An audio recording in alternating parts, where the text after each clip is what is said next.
அனைவருக்கும் வணக்கம். இந்த வீடியோவில் நாம் ஒவ்வொரு நட்சத்திரத்திற்கும் தொடர்பான சித்தர்களை பற்றியும் அவர்களின் அருளை பெறும் வழிகளையும் விரிவாக பார்க்க போகிறோம். நம் ஜென்ம நட்சத்திரம், வாழ்க்கை பாதை, ஆன்மீக முன்னேற்றம் எல்லாவற்றுக்கும் இந்த சித்தர்கள் வழிகாட்டுவார்கள் என்று நம்பிக்கை இருக்கிறது. நீங்கள் எந்த நட்சத்திரத்தில் பிறந்தீர்கள், அந்த சித்தரை மனதார நினைத்து வழிபட்டு ஆன்மீக நலம் பெறுவது எப்படி என்பதை இந்த வீடியோ முழுவதும் காணலாம். பெரும்பாலும் சித்தர்கள் ஜீவ சமாதி சிவாலயமாகவே இருக்கும். அஸ்வினி நட்சத்திரத்திற்கு உரிய சித்தரின் பெயர் காலங்கிநாதர். இவரது சமாதி மற்றும் சக்தி அலைகள் கஞ்சமலை மற்றும் திருக்கடையூர் ஆகிய தலங்களில் உள்ளது. அவரவருக்கு பெயரே மந்திரம். எனவே சித்தர்களின் பெயரை மரியாதையாக உச்சரித்தலே போதும். ஓம் குருவே சரணம் என 3 முறை கூறி ஓம் ஸ்ரீ காலங்கிநாதர் சித்த குருசுவாமியே சரணம் சரணம் என முடிந்தளவு கூறலாம். மற்ற நட்சத்திரக்காரர்களும் இதே முறையில் தான் மந்திரம் கூற வேண்டும். காலங்கிநாதர் என்ற பெயரை நீக்கி உங்கள் சித்தருக்கான பெயரை சேர்த்துக் கொள்ளவும். பரணி நட்சத்திரத்திற்கு உரிய சித்தர் போகர் ஆவார். இவருக்கு பழனி முருகன் சந்நிதியில் சமாதி உள்ளது. கார்த்திகை நட்சத்திரம் ரோமரிஷி சித்தருக்கு உரியது. இவருக்கு சமாதியும் இல்லை, இவரது உடல் அழியவும் இல்லை, நேரடியாக கைலாயத்திற்கு சென்று விட்டார் என வரலாறு கூறுகிறது. இவரை திங்கட்கிழமை வெள்ளை ஆடை அணிந்து வடக்கு நோக்கி திருக்கையிலே இருப்பதாக பாவித்து வணங்கவும். ரோகிணி நட்சத்திரத்திற்கு உரியவர் சித்தர் மச்சமுனி ஆவார். இவர் ஜீவசமாதி திருப்பரங்குன்றத்தில் உள்ளது. மிருகசீரிஷம் நட்சத்திரத்திற்குரியவராக 2 சித்தர்கள் இருக்கிறார்கள். ஒருவர் பாம்பாட்டி சித்தர், மற்றொருவர் சட்டமுனி சித்தர். இதில் பாம்பாட்டி சித்தரின் ஜீவ சமாதி சங்கரன் கோவிலில் உள்ளது. சட்டமுனி சித்தரின் சமாதி ஸ்ரீரங்கத்தில் இருக்கிறது.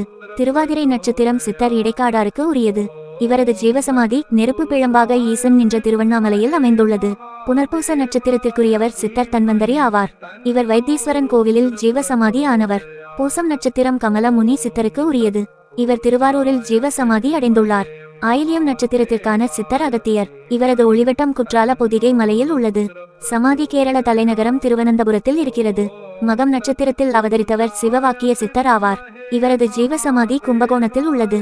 பூரம் நட்சத்திரத்தில் தோன்றியவர் ராமதேவ சித்தர். இவரது ஜீவசமாதி அரபு நாடான மெக்காவில் உள்ளது. இவர் ஒளிவந்து போகும் இடம் அழகர்மலை. நம் நாட்டினர் இவரை வழிபட அழகர்மலைக்கு தான் செல்வார்கள். பூரம் நட்சத்திரத்தில் பிறந்த ஆண்டாளையும் வழிபடலாம். அவரை ஸ்ரீவில்லிபுத்தூரில் வழிபட வேண்டும். உத்திரம் நட்சத்திரம் சித்தர் காகபுஜண்டருக்கு உரியது. இவர் ஜீவசமாதி அடைந்த இடம் திருச்சி உறையூரில் உள்ளது. ஹஸ்தம் நட்சத்திரம் சித்தர் கருவூராருக்கு உரியது. இவர் சமாதி கரூரில் உள்ளது. இவரது ஒளிவட்டம் வந்து செல்லும் இடம் தஞ்சாவூர் பெரிய கோவில் ஆகும். சித்திரை நட்சத்திரத்திற்கு உரியவர் சித்தர் புன்னாகீசர் ஆவார். நன்னாசேர் என்ற இடத்தில் இவரது ஜீவசமாதி உள்ளது. சுவாதி நட்சத்திரத்திற்கான சித்தர் புலிப்பாணி ஆவார். இவரது சமாதி பழனிக்கு அருகில் உள்ள வைகாவூர் என்ற இடத்தில் இருக்கிறது. விசாகம் நட்சத்திரத்திற்கான சித்தர் நந்தீசர் மற்றும் குதம்பை சித்தர் ஆவர்.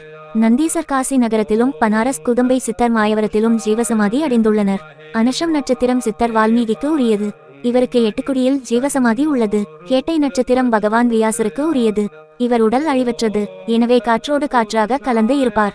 இவரை நினைத்தாலே போதும், அவ்விடம் வருவார். மூலம் நட்சத்திரத்திற்கான சித்தர் பதஞ்சலி ஆவார். இவர் சமாதி ராமேஸ்வரத்தில் உள்ளது. பூராடம் நட்சத்திரத்திற்குரியவரும் ராமேதவர் சித்தரே. இவரது ஜீவ ஒளியை அழகர்மலையில் தரிசிக்கலாம். உத்திராடம் நட்சத்திரத்திற்கான சித்தபிரான் கொங்கணர். இவர் ஜீவசமாதி திருப்பதி ஆகும். திருவோணம் நட்சத்திரம் சித்தர் தட்சிணாமூர்த்திக்கு உரியது. இவர் சமாதி புதுச்சேரி அடுத்து உள்ள பள்ளித்தென்னல் என்ற இடத்தில் உள்ளது. அவிட்டம் நட்சத்திரம் சித்தர் திருமூலருக்கு உரியது. இவர் சிதம்பரத்தில் ஜீவசமாதி அடைந்திருக்கிறார்.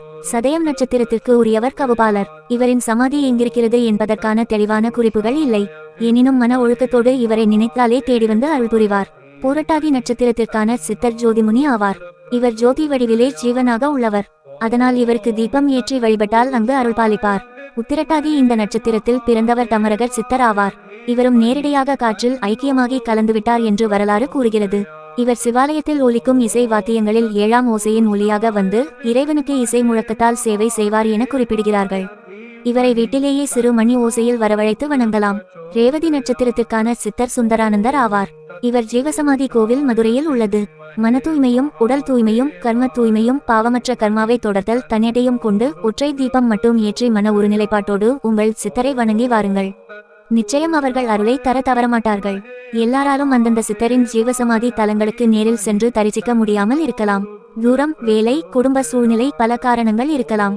அதற்காக கவலைப்பட வேண்டாம். கோவிலுக்கு செல்ல முடியவில்லை எனில் வீட்டிலேயே சுத்தமான இடத்தில் ஒரு சிறிய மேசை அல்லது பலகை வைத்து வெள்ளை நிற துணி விரித்து உங்கள் நட்சத்திரத்திற்குரிய சித்தரின் படத்தை அல்லது அவர்களின் பெயரை ஒரு காகிதத்தில் எழுதி வைத்து நிறுவுங்கள். ஒரு தீபம் ஏற்றி 3 முறை ஓம் குருவே சரணம் என்று கூறுங்கள். அதன் பிறகு உங்கள் சித்தரின் பெயரை மரியாதையுடன் உச்சரித்து உங்கள் மனக்கவலைகளை அவர்களிடம் ஒப்படையுங்கள்.